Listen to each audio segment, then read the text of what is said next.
वो red notebook कहाँ है जिसे मैं अपने साथ लाया था? ब्लैक जैक ने पूछा। रेड नोटबुक इमरान को वापस पहुंचा दी गई है, सुप्रीम कमांडर ने कहा। तो ब्लैक जैक बुरी तरह से चौंक पड़ा। इमरान को वापस भिजवा दी है? क्या मतलब, क्यों?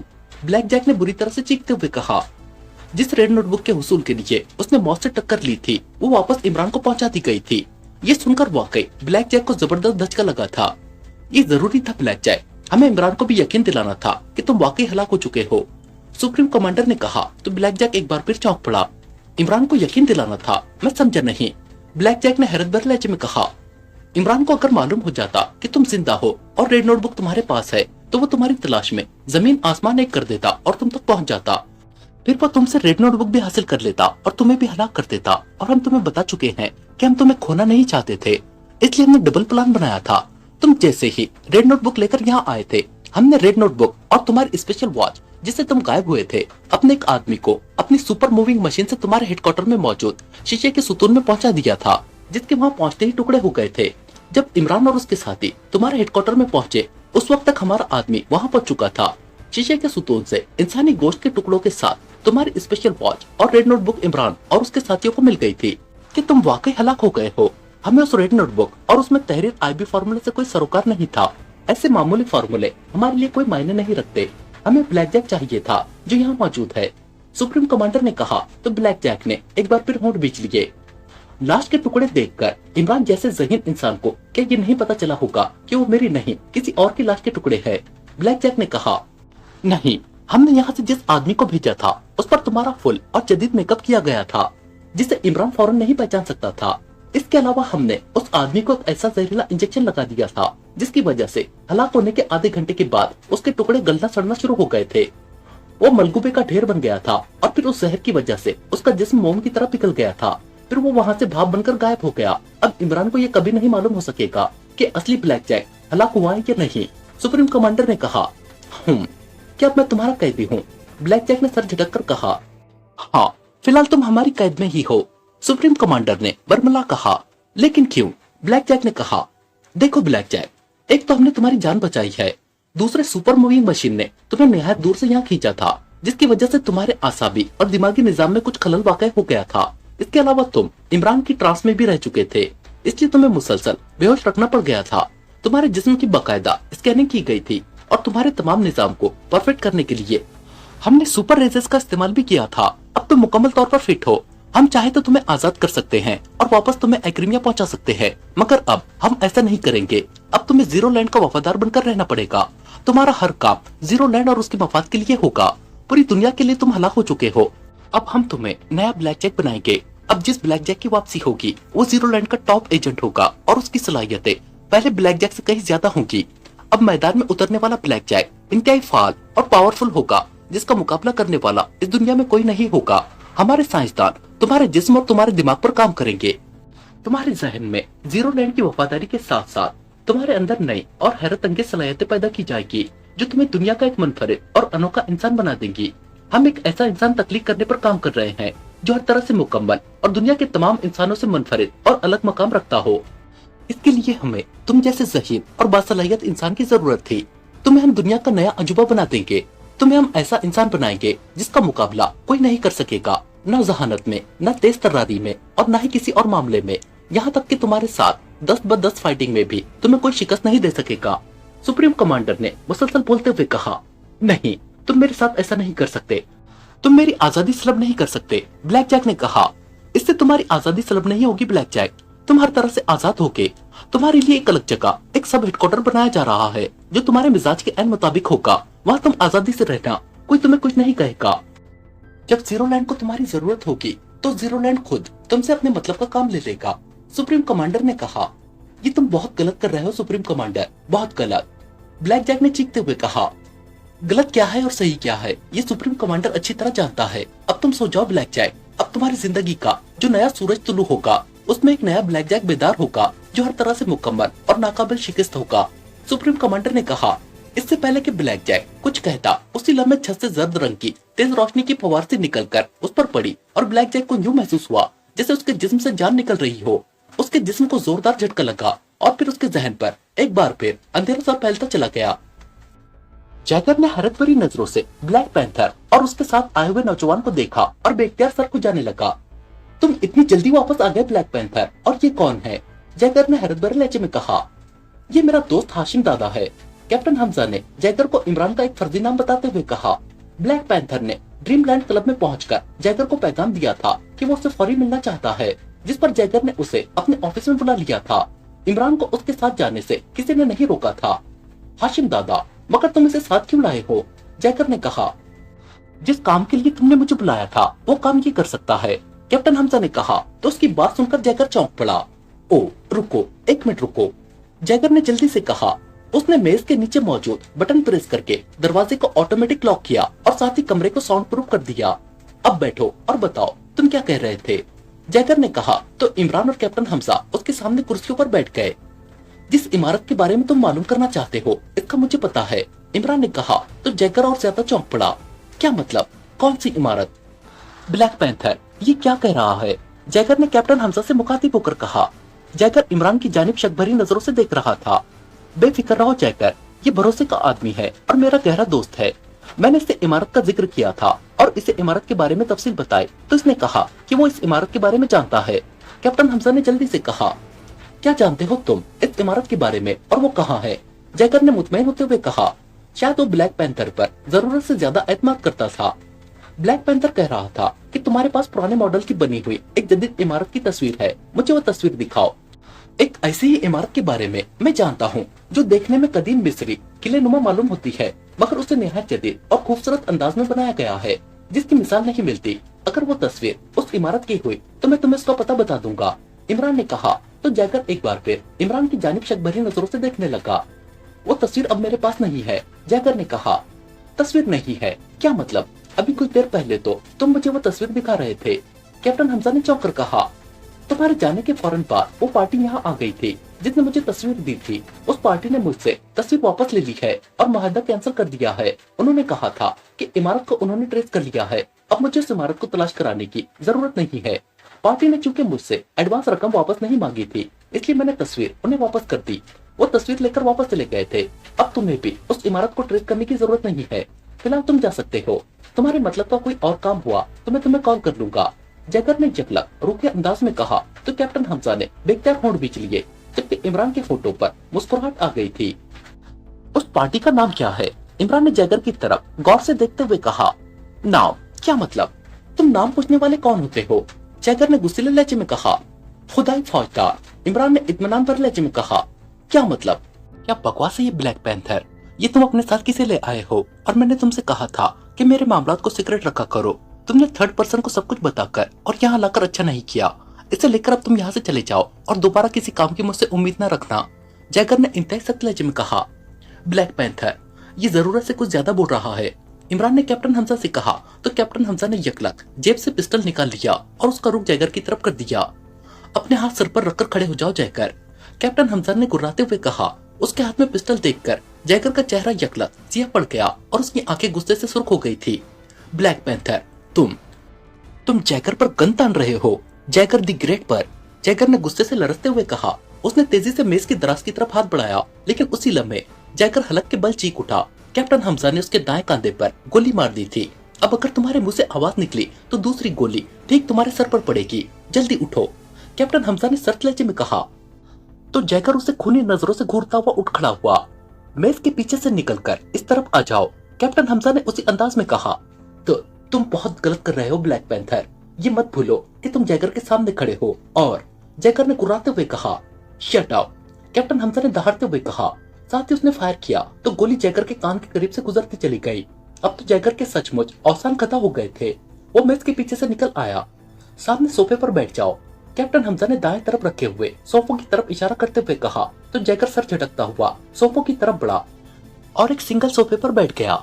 हाँ तो मिस्टर जैकर, बल्कि जैकर द ग्रेट साहब, अब बताओ इमारत की तस्वीर कहाँ है और वो तस्वीर तुम्हें किसने दी है? इमरान ने आगे बढ़कर इत्मीनान से जैकर के सामने कुर्सी पर बैठते हुए कहा। तस्वीर मेरे पास नहीं है। और जैकर ने इतना ही कहा था कि कैप्टन हमजा ने उस पर एक बार फिर गोली चला दी। इस बार गोली जैकर के दूसरे कंधे में लगी और वो बुरी तरह से चीखता हुआ सोफे से नीचे गिर गया। उठो, सोफे पर दोबारा बैठ जाओ, कैप्टन हमजा ने कहा। तो जैकर कांपता हुआ उठा और दोबारा सोफे पर बैठ गया। उसका रंग खौफ से जर्द हो रहा था। उसके दोनों कांधों से मुसलसल खून निकल रहा था जो उसके बाजू और सीना भिगो रहा था। कांधों पर गोलियां लगने की वजह से उसके दोनों हाथ बेजान होकर लटक गए थे। ब्लैक पैंथर शदीद गुस्से में आ गया है। जैकर, देखो वो तुम पर कैसे दहाड़ रहा है। इसे मजीद गुस्सा मत दिलाओ। मैं जो पूछ रहा हूँ इसका जवाब दे दो, वरना ब्लैक पैंथर तुम्हारे सारे जिस्म में गोलियां उतार देगा। इमरान ने कहा। तुम आखिर ये सब क्यों पूछ रहे हो? जैकर ने कराते हुए कहा। हमारा ताल्लुक स्पेशल ब्रांच से है। इमरान ने कहा तो जैकर पूरी तरह से उछल पड़ा। उसका रंग यकलक मुतगैर हो गया था। स्पेशल ब्रांच क्या मतलब? क्या ब्लैक पैंथर पे? जैकर ने बौखलाए हुए लहजे में कहा। हाँ, ब्लैक पैंथर हमारा आदमी है। इसे खास तौर पर तुम पर नजर रखने को कहा गया था। ये तुम्हारी रग रग से वाकिफ हो चुका है। यहाँ क्या होता है और तुम क्या करते फिरते हो? इमरान ने उस पर नफ्सियाती दाव डालते हुए कहा। नहीं, ये नहीं हो सकता। जैकर ने खौफ से कांपते हुए कहा। मैं सच कह रहा हूँ जैकर, हमारे पास तुम्हारे तमाम जुराइम की फाइल मौजूद है। अगर तुमने मुझसे ताउन न किया तो फिर यहाँ रेड किया जाएगा और फिर न तुम रहोगे और न तुम्हारा यह अड्डा रहेगा। अगर तुमने ताउन किया तो हम यहाँ से खामोशी के साथ वापस चले जाएंगे और ये भूल जाएंगे कि हम कभी यहाँ आए थे और कभी तुम्हारी फाइल बनाई गई थी। इमरान ने कहा। क्या तुम सच कह रहे हो? जैकर ने इमरान की तरफ शक भरी नजरों से देखते हुए कहा। हाँ, बिल्कुल सच। इमरान ने कहा। लेकिन उस इमारत का किसी सरकारी महकमे से क्या ताल्लुक है? तुम क्यों पूछ रहे हो? जैकर ने हकलाते हुए कहा। वो एक सरकारी इमारत है। ऐसी इमारतें मुल्की मफादात के लिए बेहद अहमियत रखती हैं। उस इमारत के बारे में जानने वाला या उसको तलाश करने वाला मुल्क का गद्दार ही हो सकता है। अगर तुम चाहते हो कि तुम मुल्क के गद्दार न कहलाओ तो इमारत की तस्वीर मुझे दे दो और ये बताओ कि वो तस्वीर तुम्हें किसने दी थी। इमरान ने कहा। वो तस्वीर मेरी मेज की दराज में है और मुझे अभी जैगर के मुंह से इतना ही निकला था कि अचानक एक धमाका हुआ और जैगर की खोपड़ी के टुकड़े उड़ते चले गए। धमाके की आवाज सुनकर इमरान और कैप्टन हमजा तेजी से नीचे झुक गए थे। जब वो सीधे हुए तो जैगर कालीन पर साकित पड़ा था। इमरान सोफे के दाएं तरफ आ गया था जबकि कैप्टन हमजा ने लोटनी लगाई और जैगर की मेज की आड़ में हो गया। इसे गोली मारी गई है, इमरान ने तेज लहजे में कहा। उसने जेब से अपना मशीन पिस्टल भी निकाल कर हाथ में ले लिया था और तेज नजरों से चारों तरफ देख रहा था। लेकिन कमरा चारों तरफ से बंद था। वहाँ उनके सिवा कोई मौजूद नहीं था। यहाँ तो कोई नजर नहीं आ रहा बॉस, कैप्टन हमजा ने चारों तरफ देखते हुए कहा। उसी लम्हे इमरान को तेज और नागवार सी भूख का एहसास हुआ। उसने जल्दी से अपना सांस रोक लिया। इमरान साहब यहाँ, कैप्टन हमजा ने इतना ही कहा था कि उसी लम्हे उसका जहन चकराया और वो उलटकर गिरता चला गया। इमरान ने सांस रोक रखा था लेकिन इसके बावजूद उसे अपने आसाब मुंजमद होते हुए महसूस हो रहे थे। फिर यकवक्त उसके जहन पर अंधेरे की यलगार होने लगी। उसने सर झटक कर अंधेरा दूर करने की कोशिश की मगर बेसोच वो लुढ़क कर जमीन पर गिरा और बेहोश होता चला गया। ब्लैक जैक, ब्लैक जैक, एक आवाज ब्लैक जैक के जहन में मुसलसल गूंज रही थी और ब्लैक जैक के दिमाग में जैसे अपने नाम के हथौड़े बरस रहे थे। वो आंखें खोलने की कोशिश कर रहा था मगर उसकी पलकें इस कदर भारी हो रही थी कि वो कोशिश के बावजूद आंखें खोल न पा रहा था। होश में आओ ब्लैक जैक, ये मेरा हुक्म है, सुप्रीम कमांडर का हुक्म, तेज और इंतहाई सर्द आवाज ने ब्लैक जैक से मुखातिब होकर कहा तो ब्लैक जैक ने एक झटके से आंखें खोल दी। चंद लम्हे उसका शऊर और लाशऊर आपस में गुडमुड होता रहा। फिर जैसे ही उसका शऊर लाशऊर पर गालिब आया वो एक झटके से उठकर बैठ गया और फिर बदले हुए माहौल को देखकर उसकी आंखें हैरत से फैलती चली गई। वो एक नहायत साफ सुथरा और कीमती साजो सामान से आरस्ता खूबसूरत कमरा था। ब्लैक जैक एक आरामदाह बिस्तर पर था। कमरे में हल्की हल्की सब्ज रोशनी फैली हुई थी। क्या तुम अपने होश व हवास में हो ब्लैक जैक? अचानक ब्लैक जैक को अपने कान के करीब एक बारीक मगर सुप्रीम कमांडर की वही मशीनी आवाज सुनाई दी तो वो चौंक पड़ा। हाँ मगर, ब्लैक जैक ने कहा। बिस्तर से उठो और ड्रेसिंग टेबल पर मौजूद आईने में जाकर खुद को देखो, सुप्रीम कमांडर ने तहकुमाना लहजे में कहा तो ब्लैक जैक जैसे न चाहते हुए बिस्तर से उतर आया। पलंग के पास स्पंज की जूतियां पड़ी थी। उसने पैरों में जूतियां पहनी और शुमाली दीवार के साथ लगे हुए ड्रेसिंग टेबल की तरफ बढ़ गया जहां एक कद आदम आईना नस्ब था। ब्लैक जैक जैसे ही आईने के सामने गया तो बेख्तियार उछल पड़ा। ये क्या? ये मेरा चेहरा। उसने बौखलाकर अपने चेहरे पर हाथ फेरते हुए कहा। हमने तुम्हारा चेहरा बदल लिया है ब्लैक जैक, सुप्रीम कमांडर ने कहा। चेहरा बदल लिया है मगर क्यों? ब्लैक जैक ने हैरत की शिद्दत से चीखते हुए कहा। तुम्हारी शख्सियत के साथ साथ हमने तुम्हें मुकम्मल तौर पर बदल दिया है ब्लैक जैक। अब तुम सुपर ब्लैक जैक हो, एक ऐसा इंसान जो बिलाशुबा सुपर पर्सन बन चुका है। सुप्रीम कमांडर की आवाज सुनाई दी। सुपर पर्सन, ब्लैक जैक के मुंह से खोए खोए अंदाज में निकला। हाँ, नाकाबिल शिकस्त और इंतहाई ताकतवर सुपर पर्सन जिसका मुकाबला अब इस दुनिया में कोई नहीं कर सकेगा। हमारे साइंसदानों ने तुम पर मुसलसल 3 माह काम किया है। तुम्हारे दिमाग में एक सुपर मूविंग चिप फिक्स कर दी गई है। इस चिप की वजह से तुम्हारी जहानत कंप्यूटराइज होने की वजह से इंतहाई हद तक बढ़ चुकी है। तुम्हारे जिस्म में इतनी कुव्वत पैदा कर दी गई है कि तुम पर अब न गोली असर करेगी और न बम। इसके अलावा इस कंप्यूटराइज चिप की वजह से तुम दुनिया में मौजूद फाइटिंग के तमाम तर गुर इस्तेमाल कर सकोगे। तुम्हारी फुर्ती काबिल दीद होगी। तुम आंधी और तूफान की तरह तेज दौड़ सकोगे। दीवारों पर बगैर किसी चीज की मदद के आसानी से चढ़ सकोगे। किसी भी बुलंद इमारत हत्ता के अगर तुम पहाड़ से भी कूदोगे तो तुम्हें मामूली सी भी चोट नहीं आएगी। तुम्हारी आंखों में ऐसे सुपर ग्लासेस फिक्स किए गए हैं जिनकी वजह से तुम दीवारों के पार भी आसानी से देख सकोगे और तुम्हारी गायब होने की सलाहियत को हमने पहले से कई ज्यादा पावरफुल और हैरत अंगेज बना दिया है। अब तुम्हें गायब होकर किसी शीशे के सुतून में जाकर नमूदार होने की जरूरत नहीं होगी। गायबी हालत में तुम आसानी से कहीं भी आ जा सकते हो। इसके अलावा भी तुम्हारे जिस्म में ऐसी खूबियां बेदार की गई हैं जो हर लिहाज से तुम्हारे लिए सूदमंद साबित होंगी, जिनके बारे में तुम सुनोगे तो दंग रह जाओगे। सुप्रीम कमांडर ने कहा और फिर वो ब्लैक जैक को उसके जिस्म में पैदा की गई तब्दीलियों के बारे में बताने लगा, जिसे सुनते ही ब्लैक जैक की आंखें हैरत की शिद्दत से फैलती जा रही थी। उसे यूं महसूस हो रहा था जैसे जीरोलैंड के साइंसदानों ने उसे गोश्त पोस्ट के इंसान से मशीनी रोबोट बना दिया है।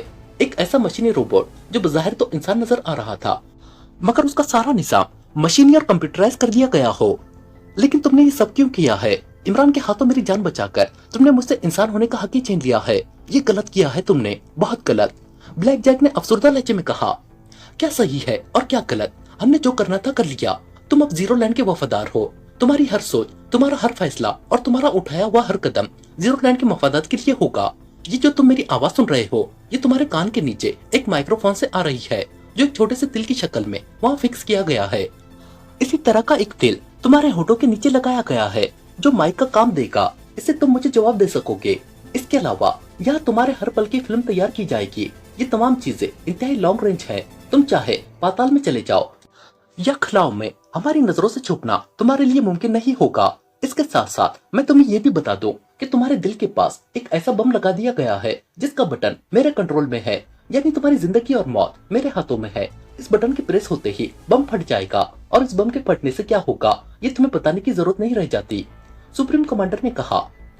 गोया अब मुझे तुम्हारा महकूम बनकर रहना पड़ेगा, ब्लैक जैक ने लाचारगी से कहा।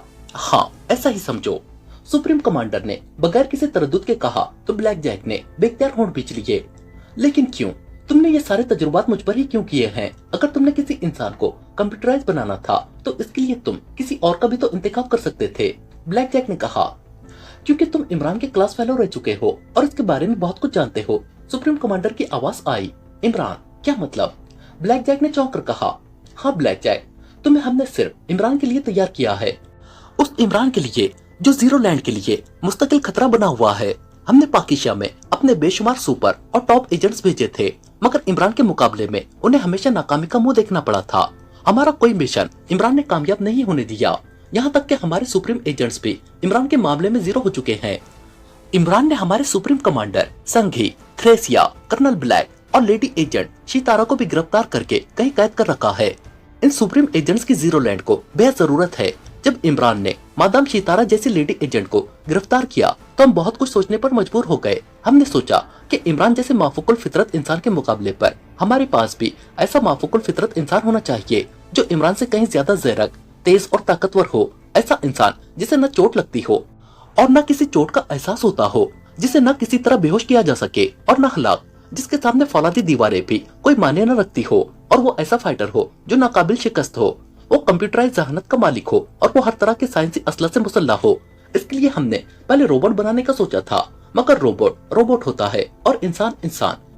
इसलिए हमने फैसला किया कि हम एक ऐसा इंसान तैयार करेंगे जो इंसान भी होगा और उसमें किसी मशीनी रोबोट की तमाम तर सलाहियतें भी होंगी। हमारे साइंसदानों ने ऐसे इंसान को बनाने की तमाम तर तैयारियां मुकम्मल कर रखी थी, लेकिन हमें एक ऐसे इंसान की जरूरत थी जो बेपनाह ज़हीन होने के साथ साथ इंतहाई हद तक कुव्वत मुदाफ़अत भी रखता हो।